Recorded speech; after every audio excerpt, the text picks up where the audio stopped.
Hello everyone, कैसे हैं आप सब। Welcome you all again TPTC classes. आज हमारा न्यू टॉपिक है shear stress distribution in beams. ठीक है, इससे पहले वाले लेक्चर्स में हमने बेंडिंग स्ट्रेस डिस्ट्रीब्यूशन तक पढ़ लिया है। नेक्स्ट टॉपिक है अपना share stress distribution in beams. ठीक है, देखिए बेंडिंग स्ट्रेस का तो आपको सिंपल सा डिस्ट्रीब्यूशन पता ही है। ठीक है, जो कि हमने काफ़ी इसके डायग्राम पिछले वीडियोस में पढ़े थे। भाई कोई भी सेक्शन हो, लेट सपोज मान लो ये हमारा हो गया कोई रेक्टेंगल सेक्शन, इसका बेंडिंग स्ट्रेस डायग्राम कैसे बनता था, इस तरह से आपको पता ही होगा। ये डायग्राम था ऐसा, ठीक है, ऐसा बनता था। मान लो ये इसकी क्या होगी, न्यूट्रल एक्सिस एन ए, तो टॉप और बॉटम पे तो मैक्सिमम आता था और न्यूट्रल पे आता था ज़ीरो आता था। यहाँ मान लो कंप्रेशन, यहाँ मान लो टेंशन है। ये होती थी बेंडिंग स्ट्रेस डिस्ट्रीब्यूशन की। ठीक है, अब बात करें शेयर स्ट्रेस डिस्ट्रीब्यूशन की। तो शेयर स्ट्रेस डिस्ट्रीब्यूशन होता है, कर्व होता है, जिसे मान लो ये रेक्टेंगल सेक्शन है, इसका डायग्राम जो बनता है शेयर स्ट्रेस डायग्राम, वो इस तरह से बनता है कुछ। ये इसका डायग्राम ऐसे हुआ और ये बनेगा कर्व। ठीक है, यानी कि न्यूट्रल एक्सिस पे जहाँ बेंडिंग स्ट्रेस ज़ीरो है, शेयर स्ट्रेस क्या है, मैक्सिमम है। टॉप एंड बॉटम पे जहाँ बेंडिंग स्ट्रेस मैक्सिमम है, तो आप शेयर स्ट्रेस क्या है, ज़ीरो है। ठीक है ना। हालांकि शेयर स्ट्रेस के बारे में मैंने आपको हमारे चैप्टर 1 में जो स्ट्रेस सिस्टम है उसमें बता रखा है पूरा कि इसका डायग्राम कैसे बनता है। बट बेसिकली इसको आप ध्यान रखना है, बेंडिंग स्ट्रेस का डिस्ट्रीब्यूशन होता है हमेशा टॉप और बॉटम पे मैक्सिमम और न्यूट्रल एक्सिस पे ज़ीरो। और शेयर स्ट्रेस का डिस्ट्रीब्यूशन होता है टॉप एंड बॉटम पे ज़ीरो और न्यूट्रल एक्सिस पे maximum. Shear stress vary with the depth and are found zero at top and bottom। ठीक है, इस लाइन का मतलब ये रहा। Shear distribution can be found as, जैसे बेंडिंग का फॉर्मूला था ना, M/I F/Y और E/में R, इसका होता है टाउ बराबर, शेयर स्ट्रेस का सिंबल है टाउ बराबर F(A)/y/IP। ठीक है, जहाँ पे F तो आपका है शेयर फोर्स, कई जगह बुक में F की जगह S लिखा हुआ है, वो एक ही बात है, शेयर फोर्स है। ठीक है, I moment of inertia of section. ठीक है, और B क्या होगा, विड्थ ऑफ द सेक्शन। ठीक है, और F हो गया A/y/A/y होता है मोमेंट ऑफ एरिया, A/y होता है moment of area beyond the level of y।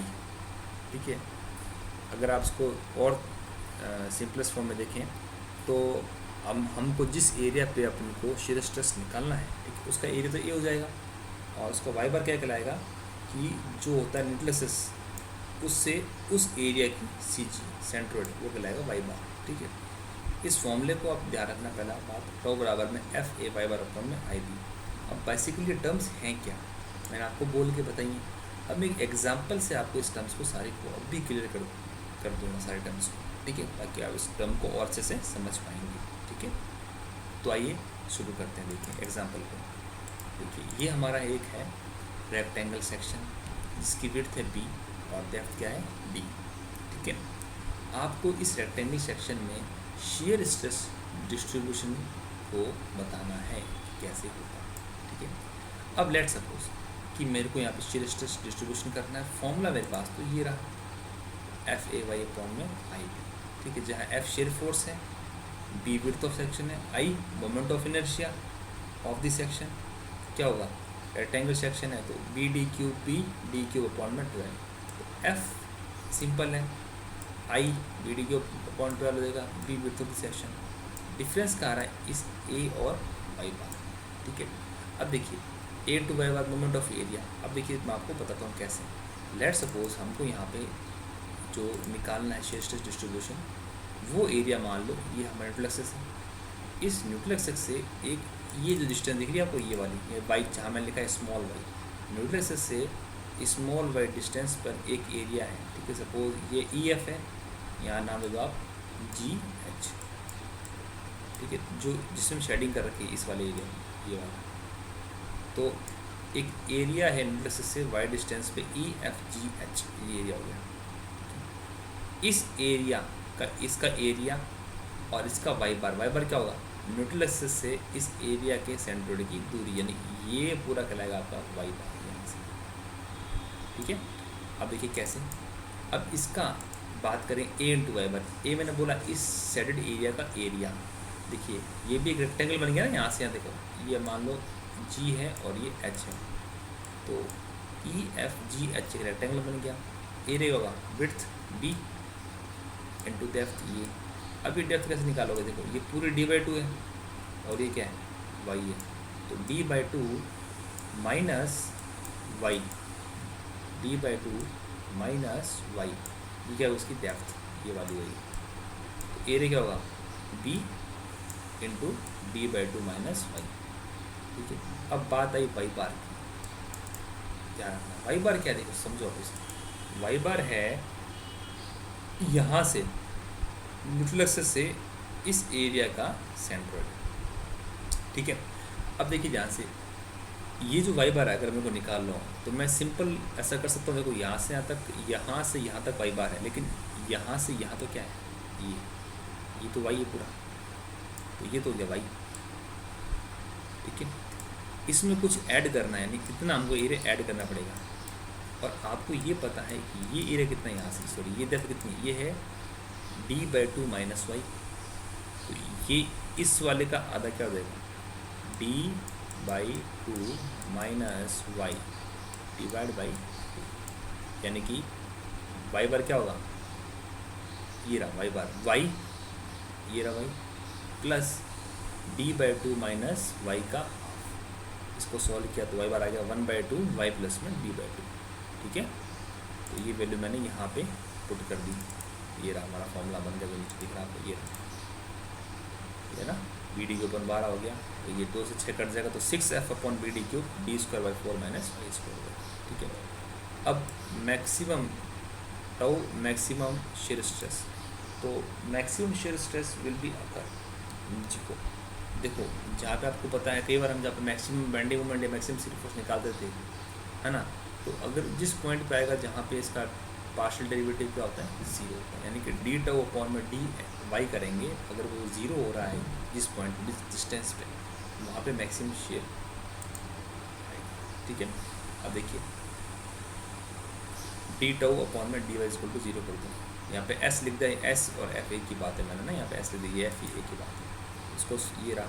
ठीक है ना, वाई के सापेक्ष कर दिया, तो वाई के सापेक्ष करोगे तो ये तो कांस्टेंट हो जाएगा, ये जीरो हो जाएगा, और ये वाई स्क्वायर का 2 होता है ना, ठीक है डिफ्रेंशिएशन, तो ये कर देगा 2 वाई, तो इससे वाई क्या होगा जीरो, यानी कि हमारा मैक्सिमम शेयर स्ट्रेस कब आ रहा है, जो वाई कितना है जीरो, तो मैक्सिमम शेयर स्ट्रेस के लिए हमने वाई क्या पुट कर दिया, जीरो पुट कर दिया, तो इससे हमारा शेयर स्ट्रेस का मान क्या आ गया, ये आ गया 3/2 एफ अपॉन में बी डी, तो 3/2 1.5 एफ वन बी डी, यानी कि tau average. Average shear stress क्या होता है, फोर्स अपॉन एरिया होता है, तो एफ वन बी डी। तो रेक्टेंगुलर सेक्शन में मैक्सिमम शेयर स्ट्रेस का मान कितना होता है, ये होता है, आप बोलोगे सर 1.5 इंटू टाउ एवरेज। ठीक है, ये जो रिलेशन है बेटा बहुत ज़्यादा इम्पोर्टेंट है एग्ज़ाम में, अगर क्वेश्चंस आता है इस टॉपिक से, और जो कि आता है इस पे न्यूमेरिकल 100% बनता है, 2016 वाले WRD में भी आया हुआ है क्वेश्चन। ठीक है ना, और SSC में तो आपको हर साल दिखता ही है। तो इसमें 2 चीज़ इंपॉर्टेंट ध्यान रखना, एक तो आपको जो रिलेशनशिप है, कौन सी वाली, ये वाली, ये आपको पता होनी चाहिए।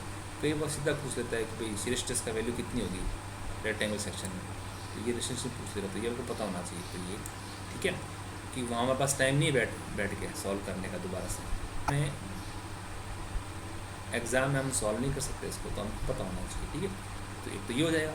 दूसरा पूछे मैक्सिमम स्ट्रेस कितना होगा हमारा, तो वो होगा हमारा 1.1 3/2 एवरेज। ठीक है, तो कई बार क्या होता है, इस पर क्वेश्चन कैसे बनता है, वो बोल देगा यदि कोई सेक्शन मान लो बीम पे लगने वाले शेयर फोर्स का मान, सपोज बोल देगा बीम पे जो शेयर फोर्स लग रहा है वो लग रहा है 2 न्यूटन लग रहा है, सपोज है ना 2 किलोन्यूटन मान लो, बोल देगा 2 किलोन्यूटन फोर्स लग रहा है, और सेक्शन का है बोल देगा भाई सेक्शन 200/100 का सेक्शन है।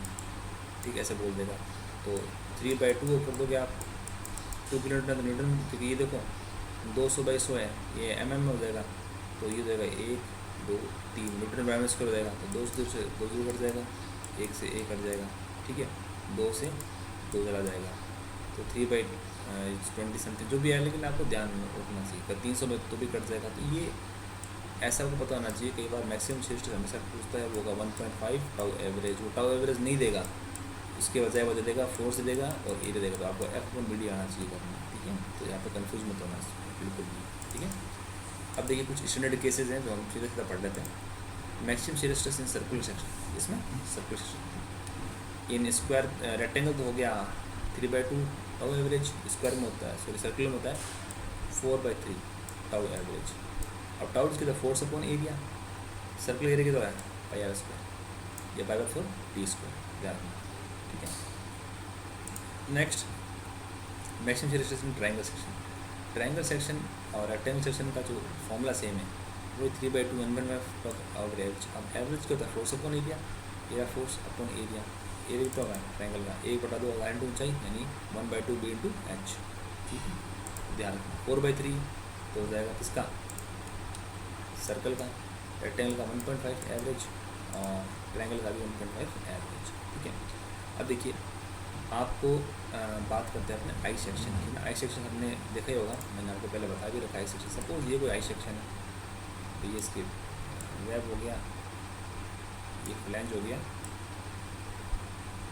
और ये फ्लैंज, ठीक है। इसका जो बनता है क्या हमारा डायग्राम, ये वाला कौन सा, शेयर स्ट्रेस डिस्ट्रीब्यूशन। तो इसका शेयर डिस्ट्रीब्यूशन कुछ ऐसे बनता है, ठीक है। फिर यहाँ कुछ वैल्यू ऐसी आती है,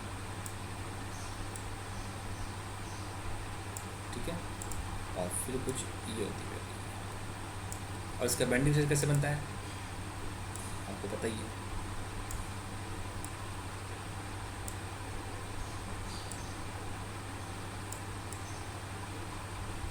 ठीक है। ये होगा बेंडिंग स्ट्रेस। अब जो स्टेटमेंट है वो सुनते जाइए। मैंने आपको पिछली क्लास में बताया था कि आई सेक्शन जो होता है, आई सेक्शन का ये इसको बोलते हैं फ्लेंज। आई सेक्शन का फ्लेंज 80 से 90% क्या करता है, बेंडिंग स्ट्रेस या बेंडिंग स्ट्रेंथ लेता है, और वेब लेता है 10 से 20%, ठीक है। अब जो बात करते हैं किसकी, शीयर स्ट्रेस की, तो आई सेक्शन का ये दिख रहा है आपको, ये वाला, ये मैक्सिमम देखो आ रहा है, मैक्सिमम जो हमारा वैल्यू आ रही है वो ये यहाँ आ रही है, देखिए ये। तो आई सेक्शन का जो वेब होता है, ये वाला पोर्शन, ये वाला वेब पोर्शन, ये लगभग ये पोर्शन पूरा, ये वेब लेता है 80 से 90% क्या, शेयर स्ट्रेस। और बेंडिंग स्ट्रेस लेता है 10 से 20% लेता है बेंडिंग स्ट्रेस। और इसका फ्लैंज जो है ये लेते हैं 10 से 20% क्या, शेयर स्ट्रेस। तो ध्यान रखना इसको कॉन्सेप्ट, डायग्राम को भूलना मत, ये डायग्राम, ये शेयर स्ट्रेस और ये बेंडिंग स्ट्रेस। तो shear stress is inversely related to width, ठीक है। In I section 80 to 90% shear strength is resisted by the web, only 10 to 20% is resisted by the flange, ठीक है, ध्यान रखना इसमें।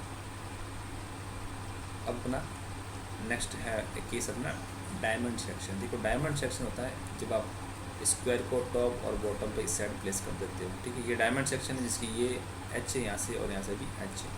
इसका जो होता है कर्व, तो देखिए ये पैराबोला यहाँ से बना और फिर पैराबोला यहाँ से बन जाएगा, ठीक है। अब मैक्सिमम स्ट्रेस कितना होगा, h/8 अबव न्यूट्रसेस, ठीक है।